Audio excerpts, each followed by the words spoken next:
pourquoi utiliser Wikipédia en classe ou avec des élèves dans l'accompagnement?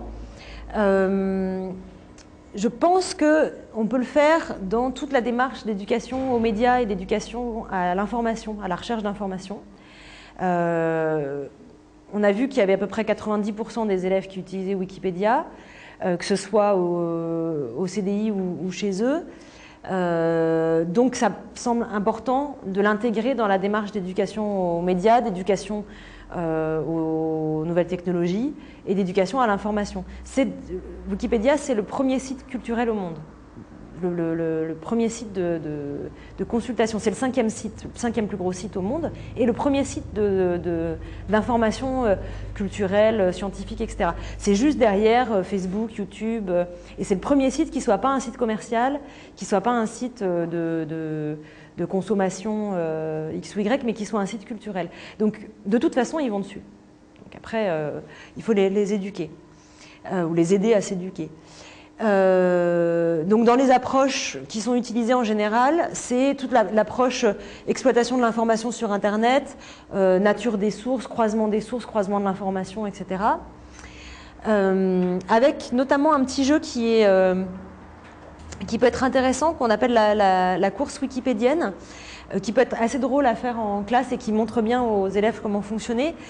Donc c'est un jeu qui consiste à déterminer, l'enseignant détermine un article de départ sur Wikipédia et un article d'arrivée, et les élèves doivent construire leur chemin. Ils n'ont pas le droit d'aller dans la boîte de recherche, ils doivent uniquement passer d'un article à un autre pour arriver de l'article de départ à l'article d'arrivée, et celui qui a le chemin le plus court a gagné. C'est-à-dire que ça les incite à réfléchir sur les sujets, à réfléchir sur les liens logiques entre des sujets pour arriver à passer d'une information à une autre. Pour donner une idée, moi j'ai testé ça avec un autre outil, mais c'est le même truc. Hier, j'ai cherché à aller le plus vite possible entre Barack Obama et le jansénisme, donc entre Barack Obama et Pascal au XVIIe siècle. Et en fait, en 3 articles, j'arrivais à passer de l'un à l'autre, en passant tout simplement de Barack Obama au pape, et du pape, dans l'article sur le pape, il y avait un lien vers le jansénisme. Ça donne des associations d'idées qui sont extrêmement intéressantes avec des élèves à faire, avec d'autres, mais ça peut être entre le Pokémon, je sais pas quoi, et Barack Obama par exemple, ou entre un concept de géographie et une notion littéraire. Ça peut être vraiment, en termes d'agilité d'esprit, c'est assez intéressant, et ça les fait rire en général. Deuxième intérêt d'utiliser, c'est de travailler sur toute la notion de travail collaboratif. Imaginons qu'on écrive un article sur Wikipédia sur une notion en classe, c'est ce qu'on va voir après. Comment est-ce qu'on travaille? Qu'est-ce que c'est que de travailler collaborativement, d'aller chercher des sources, de les synthétiser, d'écrire ensemble, de préparer ensemble, de déterminer un plan, de travailler non pas pour quelque chose qui va rester dans la classe ou dans le cercle de l'école, mais quelque chose qui va être mis sur Internet et qui va être à disposition de tous. Et ça, c'est quelque chose d'assez... c'est une motivation assez puissante pour les élèves qui sont habitués, plus ou moins, mais enfin quand même, la plupart sont sur des réseaux sociaux et ont l'habitude de se mettre en scène et d'aller donner plein de choses d'eux-mêmes, assez intimes souvent, mais ou pas toujours très intelligentes, ou parfois très intelligentes, sur un Facebook, sur un blog ou sur Twitter. Le fait d'aller apporter une connaissance qu'ils ont élaborée ensemble sur un site sérieux, sur un truc où les gens viennent chercher de l'information vraiment, c'est quelque chose qui va les motiver de manière assez importante. Enfin, en général, ils prennent ça assez au sérieux. Ils ne vont pas faire de bêtises, ils vont faire ça sérieusement. Le résultat n'est pas toujours bon, mais la motivation est en général très très bonne, vraiment, vraiment très bonne. Voilà, si vous partez dans cette approche-là, sur Wikipédia, il y a tout un tas de projets pédagogiques qui se mettent en place.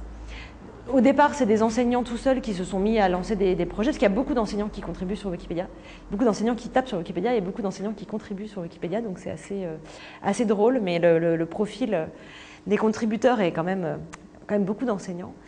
Et donc sur cet espace de projet pédagogique, on va avoir plein d'exemples à tous les niveaux, ça va des classes de primaire jusqu'à l'université, d'enseignants qui ont monté des projets de contribution ou de consultation, mais essentiellement de contribution avec leurs élèves, et qui donc présentent un peu ce qu'ils ont fait, se coordonnent, discutent, s'inspirent les uns des autres.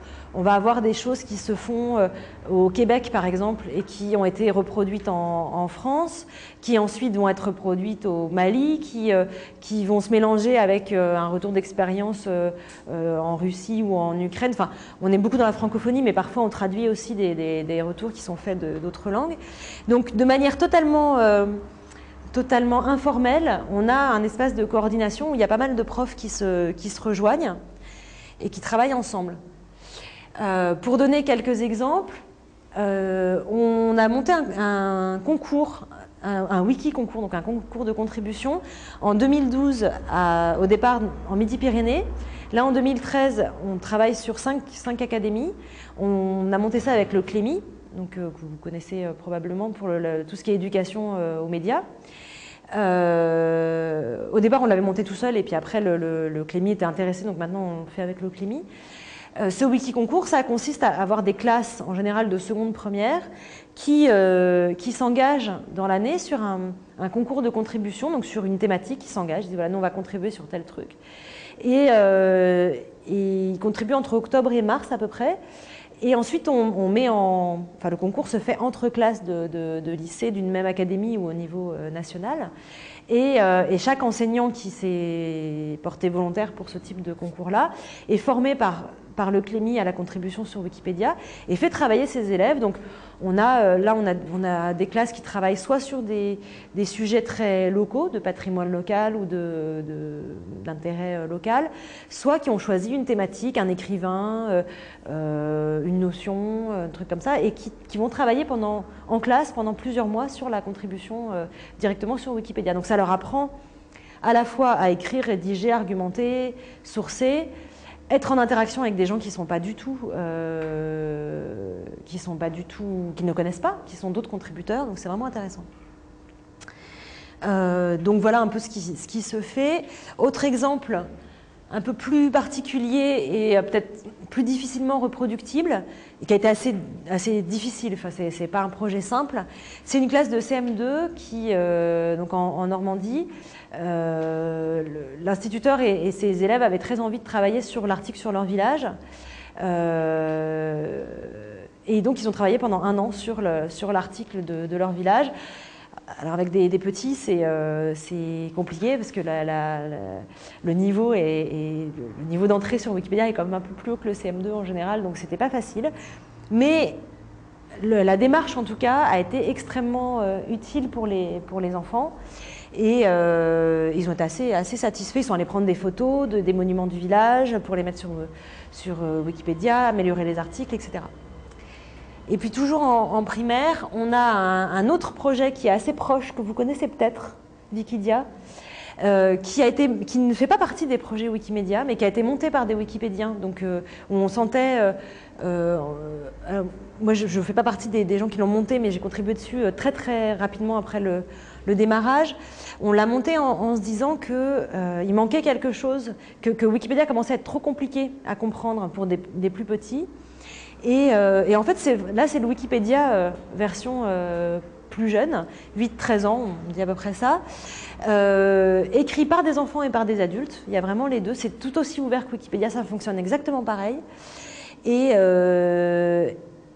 alors, je pense que c'est pour des collégiens ou des lycéens, c'est plus intéressant d'être sur Wikidia en tant que contributeur. C'est-à-dire comment je vais écrire un article à un niveau accessible pour un collégien, on va dire. Ça fait des projets pédagogiques assez chouettes sur Wikidia, parce que le ticket d'entrée est moins élevé que sur Wikipédia. On peut écrire des choses sur les notions qu'on aborde en classe, etc., sans se retrouver avec des gens qui sont docteurs en physique en face, et du coup c'est un peu plus compliqué. Sur Wikidia, on a encore cette possibilité-là d'écrire des articles de base en fait sur des sujets, et on va les écrire pour des gens qui sont un tout petit peu plus jeunes que nous. Et ça, je trouve ça vraiment intéressant.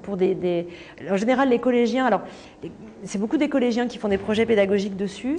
Au départ, ils sont un tout petit peu frustrés parce qu'ils auraient bien aimé écrire sur Wikipédia, parce que Wikipédia, tout le monde connaît, alors que Wikidia, tout le monde ne connaît pas.